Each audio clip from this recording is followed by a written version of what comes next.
अस्सलाम वालेकुम दोस्तों, इस वीडियो में हम सीखेंगे एक बेसिक HTML और CSS पर बनी हुई वेबसाइट को कैसे रिस्पॉन्सिव बनाना है।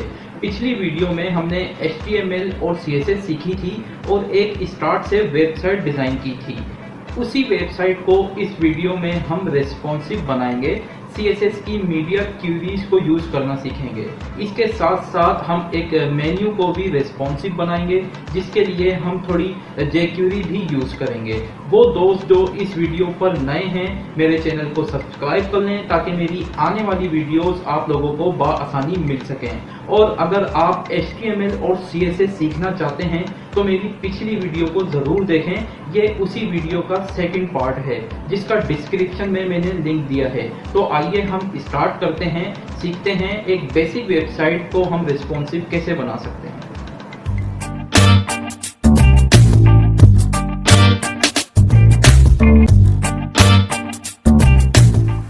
तो आइए दोस्तों स्टार्ट करते हैं। HTML और CSS पर एक वेबसाइट को हम रिस्पॉन्सिव बनाते हैं।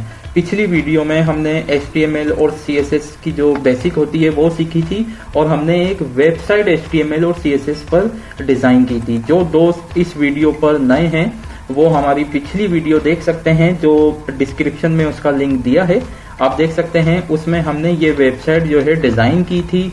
इसमें हमने ये हेडिंग और पैराग्राफ से ही लोगो बनाया था। फिर हमने UL और LI के जरिए हेडर के टैग में हमने ये मेन्यू बनाया था। फिर अबाउट अस का हमने एक सेक्शन बनाया था, उसमें हमने बटन बनाया और इमेज वगैरह यूज़ की।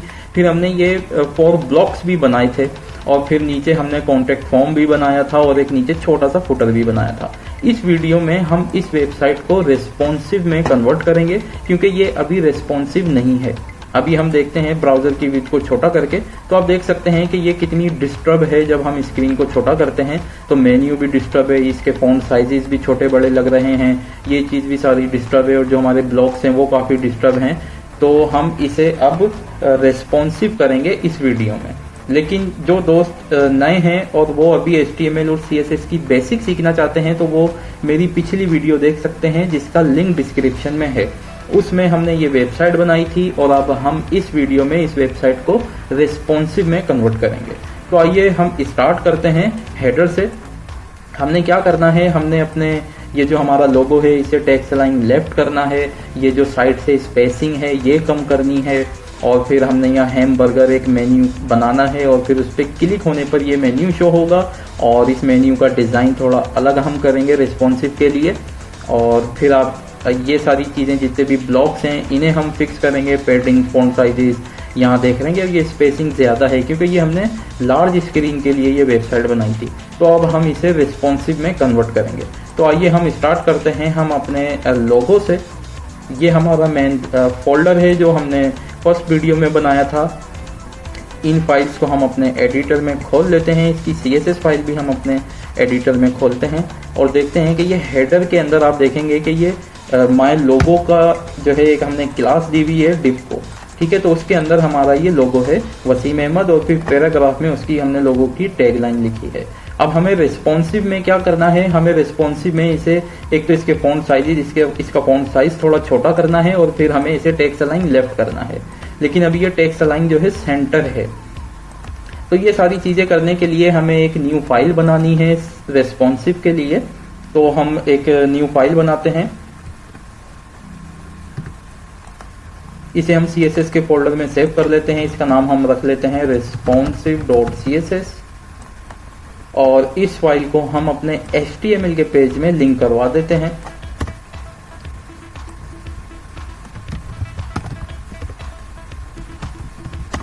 जैसे हमने style.css अपनी मेन फाइल जो है CSS की लिंक करवाई है, इसी तरीके से हम responsive.css को भी लिंक करवाएंगे। तो इस responsive.css में हमारी जितनी भी responsive के लिए CSS होंगी वो हम इसमें लिखेंगे। responsive CSS में मीडिया क्यूरीज होती हैं।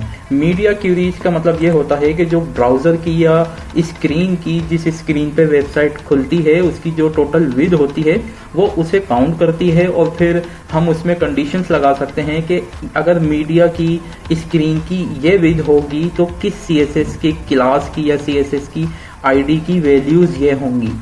तो अभी हमारी इसकी जो टेक्स्ट अलाइन है सेंटर है, अब हम मीडिया क्यूरी लगा के इसे स्मॉल स्क्रीन में टेक्स्ट अलाइन लेफ्ट करते हैं।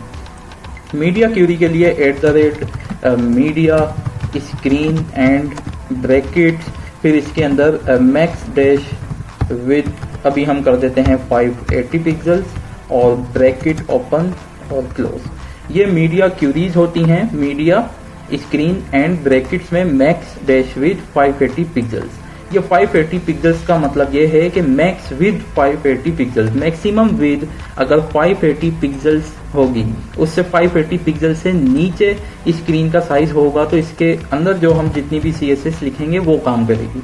तो हमारी ये जो CSS है हेडर के अंदर माय लोगो की, इसे हम कॉपी करते हैं और यहाँ पर हम इसे पेस्ट करते हैं। इसे हम टेक्स्ट अलाइन अभी लेफ्ट कर देते हैं और अब हम अपने पेज पर देखते हैं।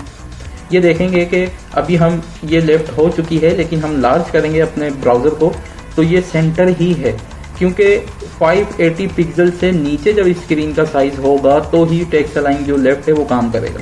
अभी हम इसे 580 से आप देखेंगे ये यहाँ पर जो है 580 पिक्सल्स काम कर रहा है। जैसे ही 580 पिक्सल से नीचे हमारी स्क्रीन का साइज होता है तो हमारी रेस्पॉन्सिव जो CSS है वो काम करती है।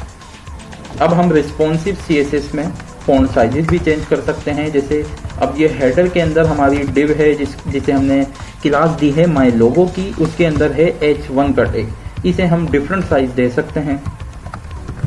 फॉन्ट साइज 22 पिक्सल्स इसे हम देते हैं और अभी हम चेक करते हैं, आप देखेंगे कि इसका फॉन्ट साइज भी छोटा हो चुका है। अभी हमने ये जो हमारी बॉडी है हम इसे भी सेट कर लेते हैं। यहाँ पर जो स्पेस हमने दिया हुआ है बॉडी को, ये हमने लार्ज स्क्रीन के लिए दिया है। ये जो ग्रे आपको साइड से दिख रहा है इसे भी हम रेस्पॉन्सिव में कम कर देंगे। हम अपनी मेन CSS फाइल में आते हैं तो हमने अपनी जो बॉडी है उसको मार्जिन लेफ्ट और राइट दिया है। हम अपनी पूरी बॉडी को यहाँ से कॉपी करते हैं और अपनी CSS फाइल में मीडिया क्यूरी के अंदर हमें सिर्फ इसकी अभी चेंजेस इस पे करनी है। फॉन्ट साइज हम रेस्पॉन्सिव में टोटल 16 कर देते हैं और लार्ज स्क्रीन में 17 है। तो यहाँ पर 70 पिक्सल्स लेफ्ट है, राइट है, इसे हम 10 पिक्सल्स कर देते हैं। तो ये आप देखेंगे कि ये लेफ्ट और राइट से 10 पिक्सल्स का ग्रे जो बैकग्राउंड कलर है बॉडी का वो दिख रहा है। तो अब हमारे पास रेस्पॉन्सिव में स्पेस तकरीबन ठीक है। अब हम आगे बढ़ते हैं और इसे थोड़ा हम एडजस्ट करते हैं। अभी देखेंगे कि अब ये यहाँ से मिल रहा है, यहाँ से भी थोड़ा हमें वाइट स्पेस जो है दिखाना है। तो उसके लिए जो हमारा ये माय लोगो की डिव है इसे हम पैडिंग लेफ्ट देंगे। 15 पिक्सल्स की हमने इसे पैडिंग लेफ्ट से दी है। अभी हम इसे टेस्ट करते हैं तो आप देखेंगे कि यहाँ पैडिंग लेफ्ट इधर आ चुकी है। अब हमने क्या करना है, अब हमें यहाँ पर जो है एक हैमबर्गर मेन्यू बनाना है और इस मेन्यू को हमने हाइड कर देना है। अब ये जो हमारा मेन्यू है इसे हम हाइड कर देते हैं स्मॉल स्क्रीन पे। हम अपनी CSS फाइल में आते हैं, ये हेडर का टैग है, ये हमारा लोगो हो गया और ये जो नेव है, नेव का जो टैग है ये हमारा मेन्यू है। तो नेव का टैग इसमें हमने कोई क्लास नहीं दी, कुछ नहीं दिया, हमने डायरेक्ट नेव लिखा है।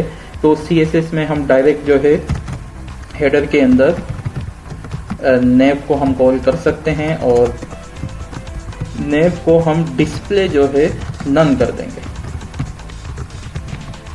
नेव को आप देख सकते हैं कि मैंने डिस्प्ले नन कर दिया है। अब हम यहाँ देखते हैं तो आप देख सकते हैं कि जो हमारी नेविगेशन है वो हाइड हो चुकी है।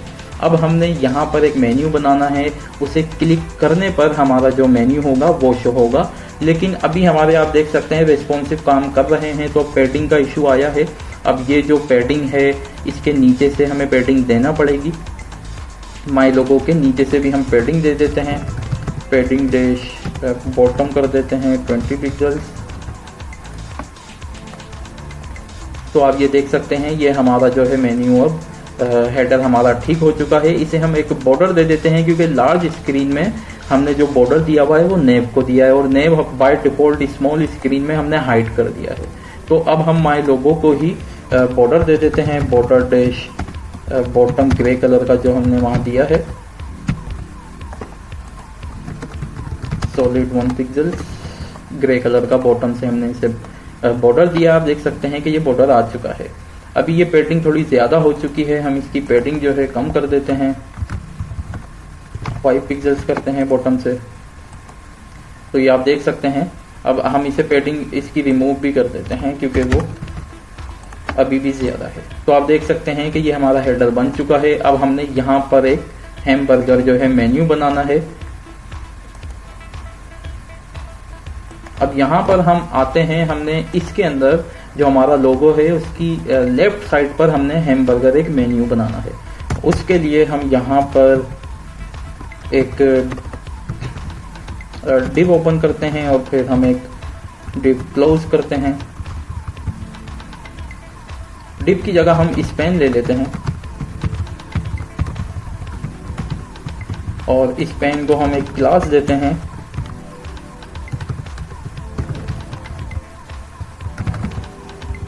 हैमबर्गर की हमने इसे एक क्लास दे दी है और इधर हम अभी सिंपल टेक्स्ट लिख देते हैं।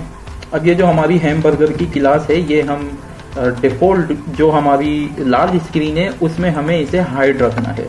तो उसके लिए हम यहाँ पर स्पैन को हमने हैमबर्गर की क्लास दी है और आप इसे हेडर में है तो इसे आप हेडर के अंदर स्पैन, और यहाँ आप देखेंगे कि मैंने स्पेस नहीं लिया क्योंकि ये स्पैन को ही हमने हैमबर्गर की क्लास दी है।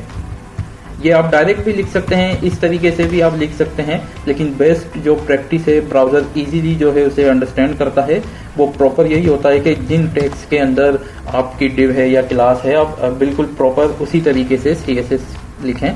तो हेडर के अंदर स्पैन को हमने क्लास दी है हैमबर्गर, इसे हम करेंगे डिस्प्ले नन। अभी ये डिस्प्ले नन रिमूव करके मैं आपको दिखाता हूँ। ब्राउज़र में हम चेक करते हैं लार्ज स्क्रीन में, ये देखें यहाँ पर ये शो हो रहा है।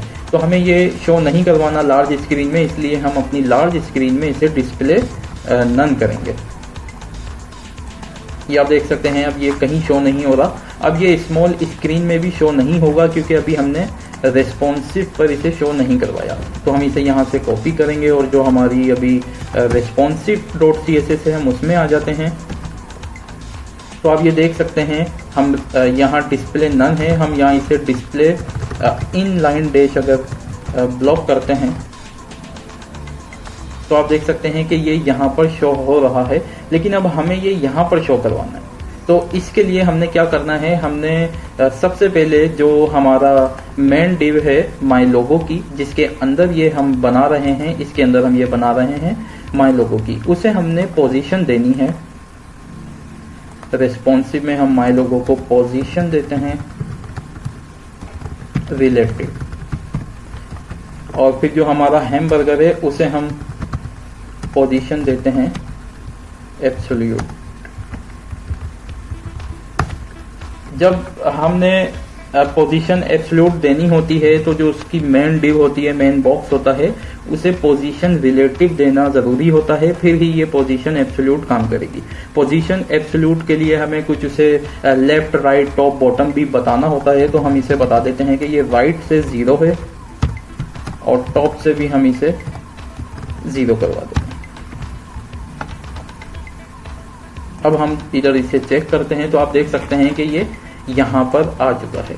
अब हम इसे कुछ बैकग्राउंड कलर देते हैं। बैकग्राउंड कलर हमने अभी इसे रेड दिया है। अब हम देखते हैं तो आप देख सकते हैं हमारा जो मेन्यू है वो राइट साइड पर आ चुका है। अभी हमने क्या करना है, अभी ये जो स्पेसिंग है ये थोड़ा ज़्यादा बड़ा है, हम इसे थोड़ा स्पेसिंग को जो है कम करते हैं। ये हमारे माई लोगो की, यहाँ पर हम माई लोगो में देखते हैं माई लोगो और हेडर हो गया। ये हमने H1 को जो है पैडिंग टॉप दी है और फिर जो हमारा पैराग्राफ है लोगो का जो टैग लाइन है उसे फिर हमने पैडिंग बॉटम दी है। तो इन दोनों को हम अभी यहाँ से कॉपी करते हैं और रिस्पॉन्सिव में क्योंकि हमें ये डिफरेंट रखना है तो हम यहाँ पर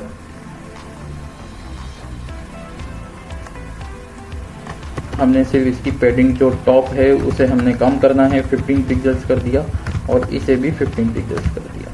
तो इसका मतलब यह है कि अब रेस्पॉन्सिव में इसकी पैडिंग 15 पिक्सल्स काम करेगी।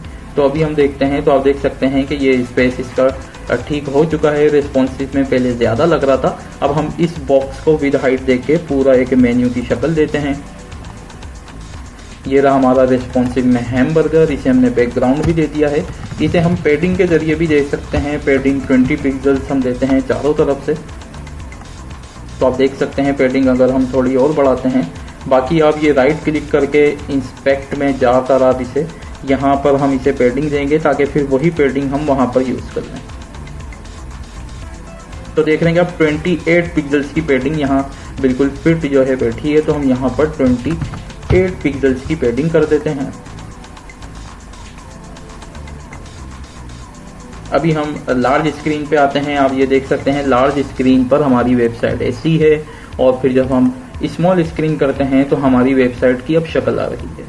अब हम डिज़ाइनिंग में थोड़ा देखते हैं कि हमारा जो ये जो रेड है इसे ब्लैक होना चाहिए। तो हम इसे ब्लैक कर देते हैं। डिज़ाइनिंग जो हमारा थीम है ब्लैक का 000 कोड है और फिर ब्लैक है तो अभी टेक्स्ट भी ब्लैक है तो फिर हमें टेक्स्ट का जो कलर है वो वाइट करना पड़ेगा। FFF वाइट का जो है हैश कोड है। तो हम ये हमारा इधर मेन्यू बन चुका है। तो दोस्तों अब हम इस मेन्यू को क्लिक करने पर अपना मेन्यू शो करवाएंगे और फिर दोबारा क्लिक करने पे मेन्यू को हाइड करवाएंगे। इसके लिए हमें jQuery यूज़ करनी है। तो हम jQuery की वेबसाइट पर जाते हैं। सिंपल गूगल पर हमने लिखना है jQuery डाउनलोड या डाउनलोड jQuery और jQuery की वेबसाइट पर हम जाएंगे और उसका लेटेस्ट वर्जन ये 3.5.1 आया हुआ है। तो हम इसे क्लिक करेंगे तो ये सारी jQuery की स्क्रिप्ट आ चुकी हैं। ये हम अपने HTML के पेज में लिंक करवाएंगे। इसे हम Ctrl+A करके कॉपी करते हैं और एक न्यू फाइल बना के वहाँ पेस्ट करते हैं और इसे हम सेव करते हैं। इसे हम सेव करते हैं एक JS का फोल्डर बना के। सारी जो हमारी अब JS की फाइल्स होंगी jQuery की हम JS के फोल्डर में सेव करेंगे। इस फाइल का नाम हम वही रख देते हैं jQuery का जो उसके वर्जन के साथ है। ये फाइल हम सेव करवा चुके हैं। अब हम इस फाइल को अपने HTML के पेज में लिंक करवाएंगे। जैसे हमने अपनी ये CSS फाइल्स लिंक करवाई हैं jQuery की फाइल अब हम जो है ना यहाँ पर लिंक करवाते हैं। इसके लिए हमें स्क्रिप्ट का टैग ओपन करना है और स्क्रिप्ट का टैग फिर हम क्लोज करेंगे। फिर स्क्रिप्ट के टैग में हम इसकी सोर्स देंगे src में और JS के फोल्डर में इसकी फाइल का नाम कॉपी है तो हमने ये इसका फाइल का नाम दे दिया है। तो हमारी जो jQuery है वो लिंक हो चुकी है। अब हम कुछ jQuery लिखेंगे। अपना जो हमारा मेन्यू है रेस्पॉन्सिव में ये जो मेन्यू है इसे हम क्लिक करवाकर नीचे शो करवाएंगे अपने मेन्यू को। तो ये हमारा इस पे क्लिक होने पर मेन्यू पर इसके क्लिक होने पर हमने इसे शो करवाना है। अभी हमने अपना जो हमारा नेव है रेस्पॉन्सिव में ये देखें कि रेस्पॉन्सिव की CSS फाइल में नेव को हमने नन किया हुआ है। तो इसलिए जब अभी ये इधर नहीं दिख रहा अभी हम ये नन हटाते हैं तो आप देखेंगे कि ये मेन्यू हमने अब इसके क्लिक पे शो करवाना है। वैसे बाय डिफॉल्ट ये नन रहेगा। तो इसके लिए हम पहले ये करते हैं कि ये जो डायरेक्ट हमने नेव को नन करवाया है इसे हम एक क्लास को नन करवाते हैं। नेव को इस क्लास का नाम हम रख देते हैं डिस्प्ले नन। इसे हम कॉपी कर लेते हैं और अपनी HTML में हम आते हैं तो अपनी नेव को हम क्लास देते हैं डिस्प्ले नन। अब ये जो डिस्प्ले नन क्लास है ये सिर्फ और सिर्फ हमारी रेस्पॉन्सिव फाइल में है इसलिए ये डेस्कटॉप पे काम नहीं करेगा। डिस्प्ले नन डेस्कटॉप पे हमारा जो मेन्यू है ये देखें ये रेस्पॉन्सिव में ये डिस्प्ले नन आ रहा है और लार्ज स्क्रीन में मेन्यू हमारा शो हो रहा है। क्योंकि जो डिस्प्ले नन की क्लास हमने दी है वो सिर्फ हमारी CSS की फाइल में है इसलिए सिर्फ ये रेस्पॉन्सिव में जो हमने मीडिया क्यूरी मैक्स विद लगाई है उससे कम विद में ये हमारी जो डिस्प्ले नन की क्लास है ये काम करेगी। तो अब हम कुछ jQuery लिखते हैं अपने मेन्यू को ऑन क्लिक पर शो करवाने के लिए। तो उसके लिए भी हम स्क्रिप्ट का टैग खोलते हैं और क्लोज करते हैं और जितनी भी jQuery की हम कोड्स वगैरह लिखेंगे वो डॉक्यूमेंट रेडी फंक्शन के अंदर हम लिखेंगे। और तो इसे हम अभी लिखते हैं डॉलर ब्रैकेट्स में हम डॉक्यूमेंट डॉट रेडी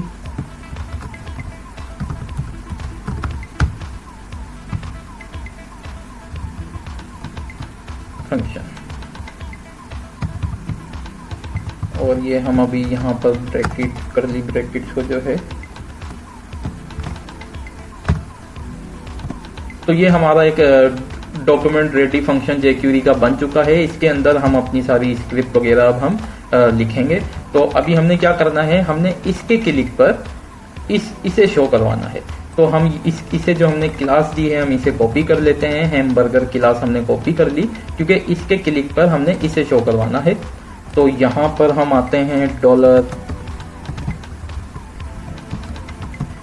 यहाँ पर हमने ये क्लास दे दी कि इसके क्लिक पर ये हमने शो करवाना है। तो इसके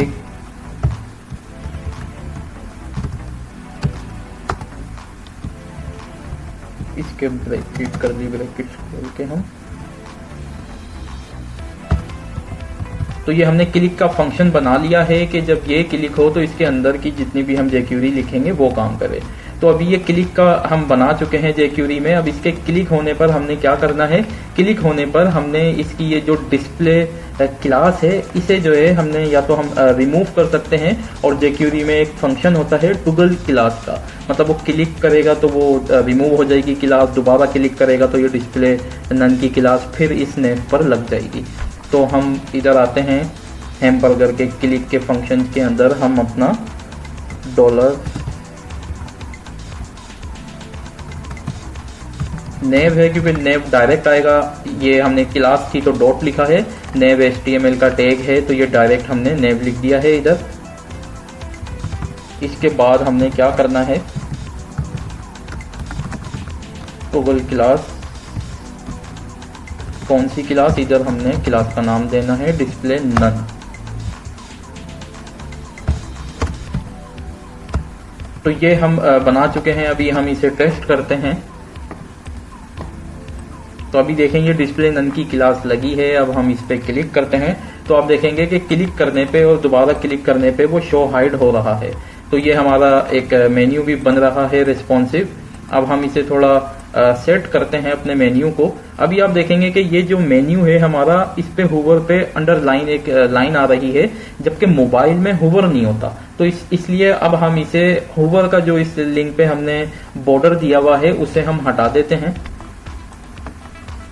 हम इधर आएंगे और यहाँ पर जो हमारी हेडर में ये नेव है, नेव के अंदर यूएल, यूएल के अंदर li, और फिर ये लिंक है। इस लिंक को हमने, आप देखेंगे कि ये हुवर दिया है। तो ये लिंक हम अपनी CSS रिस्पॉन्सिव CSS में भी हम इसे लेकर जाते हैं।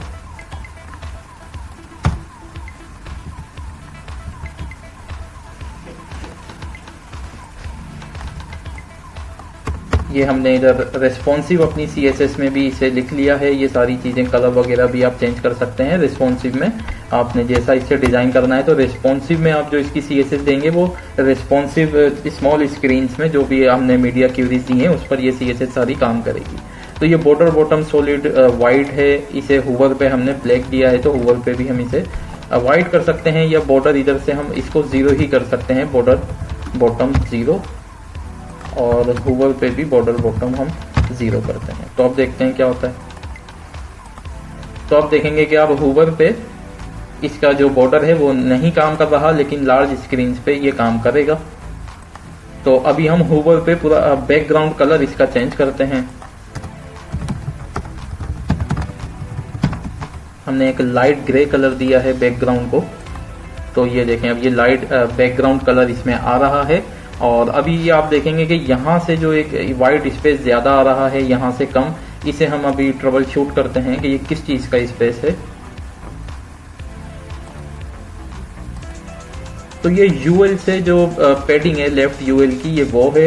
यहाँ पर हम ये जो यूएल है रेस्पॉन्सिव में यूएल नहीं लिया हुआ हमने, रेस्पॉन्सिव में हम यूएल भी लेते हैं, और यूएल की जो पैडिंग है उसे हम 0 कर देते हैं। अभी हम देखते हैं ये बिल्कुल सेंटर में आ जाएगा। अब ये बिल्कुल सेंटर में आ चुका है। आप दोनों साइड से देख सकते हैं कि जो स्पेसिंग है वो बिल्कुल जो है ठीक है।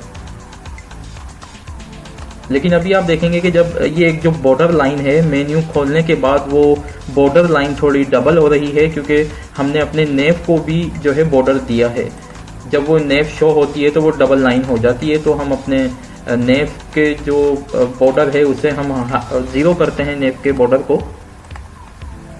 CSS की फाइल में। ये नेव, ये बॉर्डर टॉप ये है, इसे हमने 0 करना है रिस्पॉन्सिव में। तो इधर हम नेव भी, क्योंकि जिस जिस चीज़ की हमें रेस्पॉन्सिव में एडिटिंग करना पड़ेगी वो फिर हम वहां पर CSS उसकी लिखते रहते हैं। जैसे अभी मुझे नेव की भी CSS चेंज करना पड़ रही है, तो इसको मैं बॉर्डर डैश टॉप मैंने इसका 0 कर दिया। तो अब आप देखेंगे कि ऊपर का जो बॉर्डर है, क्योंकि हम बॉर्डर उसे दे चुके थे हम अपने हेडर को, इसलिए नेव के बॉर्डर की हमें जरूरत नहीं थी। तो ये हमारा मेन्यू भी बन चुका है। मेन्यू को आप अलग साइज, कलर्स कुछ भी दे सकते हैं। और होवर इफेक्ट हटा के हमने अभी होवर पे असल में बैकग्राउंड कलर दिया है, जबकि ये भी बेस्ट प्रैक्टिस नहीं है, लेकिन अभी मैंने आपको व्यू दिखाना था तो ये आप देख लें। तो होवर की जगह हम रिस्पॉन्सिव में एक्टिव को और इसे हम दोबारा लेते हैं और फोकस को तो बैकग्राउंड कलर देते हैं। होवर को और एक्टिव को हमने ये बैकग्राउंड कलर दिया है। अभी वो बॉर्डर भी काम करेगा, लेकिन अभी आप देखेंगे कि जब मैं टच करता हूं, क्योंकि टच स्क्रीन, स्मॉल स्क्रीन जो होती हैं वो टच स्क्रीन होती हैं, तो अभी हम इसके जो होवर है उसे हम 0 कर देते हैं। इसे हम कॉपी करके एक होवर का भी लेते हैं। ये हमने एक होवर का भी ले लिया है और यहाँ पर ये बिल्कुल ठीक है। सिर्फ हमें बैकग्राउंड कलर जो है यहाँ से रिमूव करना है होवर पर। तो अब आप देखेंगे कि ये टच स्क्रीन पर जब इस पे क्लिक होगा तो इसका कलर चेंज होगा, क्योंकि मोबाइल डिवाइसेस में, स्मॉल डिवाइसेस में होवर का इफेक्ट काम नहीं करता। वो डिस्टर्ब करता है वेबसाइट को, user experience, bad user experience create करता है वो। तो हम मोबाइल स्क्रीन पे रिस्पॉन्सिव पे होवर की जगह हम फोकस और एक्टिव में यूज करते हैं। बैकग्राउंड कलर्स या फॉन्ट साइज चेंज कर रहे हैं आप या बॉर्डर दे रहे हैं। तो ये हमारा अभी मेन्यू भी बन चुका है। अब हम आते हैं अपने अबाउट अस के सेक्शन को हम फिक्स करते हैं। ये हमारा हेडर हो गया, ये हमारा मेन्यू हो गया और ये हमारा अबाउट अस का सेक्शन है। तो अबाउट अस के सेक्शन की हम CSS देखते हैं यहाँ सर्च करके। ये हमारा अबाउट अस का सेक्शन है और इसकी पैडिंग लेफ्ट और राइट अभी ज़्यादा है लार्ज स्क्रीन में, तो हम इसे कॉपी करते हैं और अपनी रिस्पॉन्सिव फाइल में आते हैं। तो यहाँ से हम इसे 10 पिक्सल्स ले लेते हैं। तो अभी हम देखते हैं यहाँ पर और यहाँ पर स्पेस ज़्यादा है, तो अभी हम देखते हैं अभी रिस्पॉन्सिव के हिसाब से स्पेस हो चुका है हमारा। अब हमने क्या करना है, अब हम देखते हैं ये जो अबाउट मी की क्लास है, ये अबाउट मी की क्लास, इसकी विड्थ देख रहे हैं आप 100 है और फिर अबाउट मी के अंदर पैराग्राफ आ गया और फिर अबाउट मी और फिर ये फोटो। तो हमने क्या करना है, अबाउट मी को 100% कर देना है रिस्पॉन्सिव में।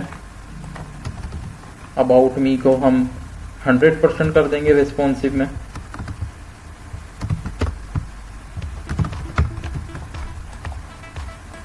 तो आप ये देख सकते हैं वो जो टेक्स्ट की डिव है वो 100% विद हो चुकी है रिस्पॉन्सिव में। अब हम हमारी जो इमेज है उसकी भी विद हम 100% करते हैं। माय फोटो की जो डिव है उसे भी हमने 30% विद दी है, लेकिन इसे भी अब हम 100% विद करते हैं।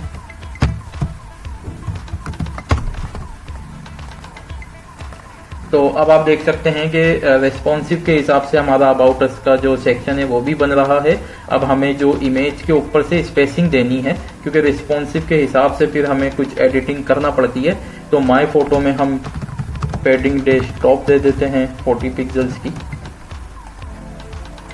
तो अब ये देख सकते हैं कि ये हमारी जो इमेज है वो नीचे आ चुकी है। इस इमेज को भी आप अगर आपको ये इमेज बड़ी लगती है तो उसको डिफरेंट हम वैल्यू CSS में दे सकते हैं। अब हम इधर आते हैं, अब जैसे ये इसे हम खाली करते हैं और माय फोटो में इमेज है, तो माय फोटो के अंदर जो इमेज है रिस्पॉन्सिव में ये सारी हम बात कर रहे हैं, तो उसे हम पैडिंग दे देते हैं 20 पिक्सल्स की। अभी ये चारों तरफ से पैडिंग इसने नहीं ली, इसकी हम विड्थ देते हैं 80%, इसकी हम विड्थ देते हैं कि ये 100% ना ले, ये 80% हो जाए। तो ये देखेंगे कि इमेज ये छोटी हो चुकी है। अब हम इमेज को सेंटर कर सकते हैं। इसे हम टेक्स्ट अलाइन जो है सेंटर दे देते हैं। तो ये आप देखेंगे कि हमारी ये इमेज भी बन चुकी है। लेकिन हम लार्ज स्क्रीन में देखेंगे, लार्ज स्क्रीन में बिल्कुल लेफ्ट और राइट है, लेकिन जब हम रेस्पॉन्सिव करते हैं तो वो एक के नीचे एक आ जाता है। ठीक है, तो अब हम आते हैं अपने जो हमारे ये 4 बॉक्सेस हैं, इसे हम रेस्पॉन्सिव करते हैं। ये हमारा अबाउट का सेक्शन हो गया। अब हम अपने स्किल्स के सेक्शन को रेस्पॉन्सिव करेंगे। इसे हम CSS में देखते हैं। ये रहा हमारा स्किल का सेक्शन। सबसे पहले तो इसकी जो लेफ्ट और राइट विड्थ है हमने वो चेंज करनी है। रेस्पॉन्सिव में हम अब स्किल के सेक्शन का जो लेफ्ट राइट है उसे 10 पिक्सल्स करेंगे, क्योंकि 70 पिक्सल्स लार्ज स्क्रीन के लिए हमने दिया है। तो ये आप देख सकते हैं कि ये यहाँ से स्पेस कम हो चुका है। अब हम क्या करेंगे, अब हम ये जो 2 बॉक्स अभी हम फिलहाल शो करवाते हैं एक लाइन में, और फिर 2 उसके नीचे शो करवाते हैं। तो ये जो हमारे बॉक्स हैं इन्हें हम देखते हैं। ये बॉक्स 1 है, ये बॉक्स 2 है, ये बॉक्स 3 है। तो ये बॉक्स 1 की हम CSS देखते हैं।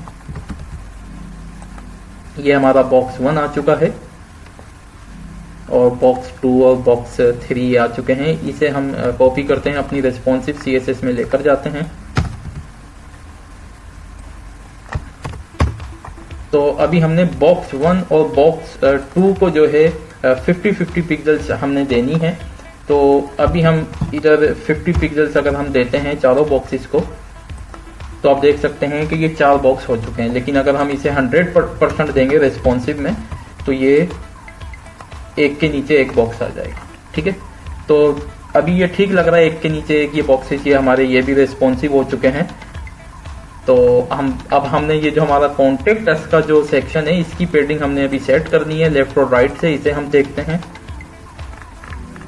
ये हमारा कॉन्टेक्ट अस का सेक्शन है। इसकी आईडी को हम सर्च करते हैं CSS में अपनी। यहाँ पर भी 70 पिक्सल्स, इसे हमने 10 पिक्सल्स करना है लेफ्ट और राइट से।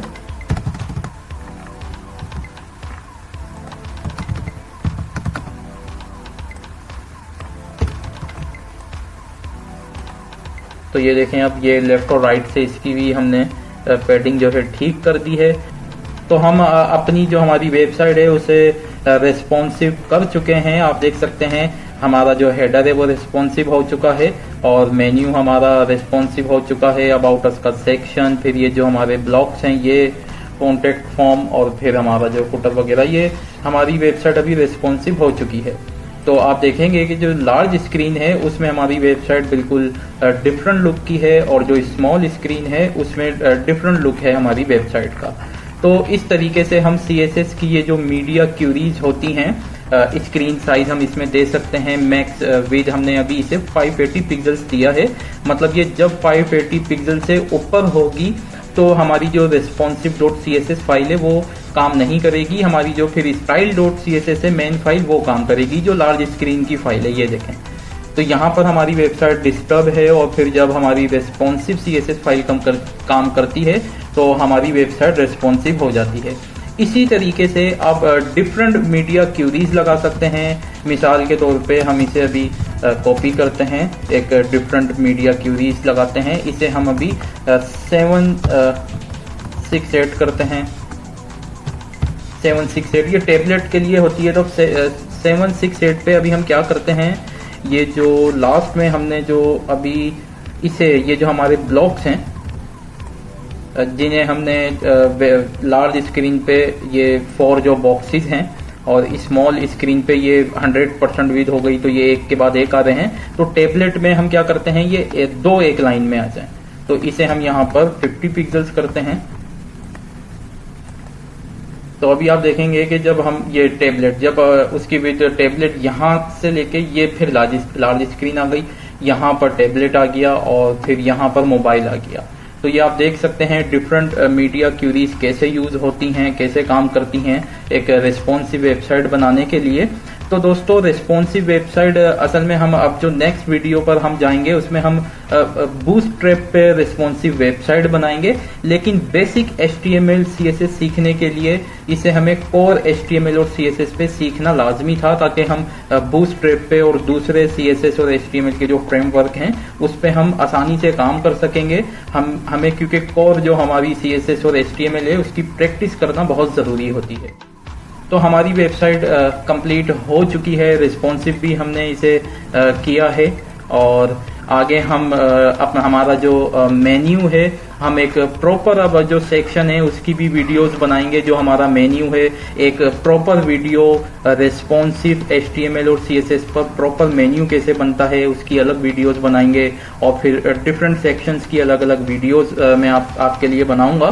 तो मेरे चैनल को सब्सक्राइब कर लें ताकि मेरी आने वाली वीडियोस आप लोगों को आसानी मिल सकें। इसके बाद हम बूटस्ट्रैप सीखेंगे और फिर इसी वेबसाइट को हम आगे कंटिन्यू करेंगे। इसे हम PHP तक लेकर जाएंगे, डेटाबेस भी इसके साथ इंटीग्रेट करेंगे, फिर इसी को हम वर्डप्रेस पर भी कन्वर्ट करेंगे।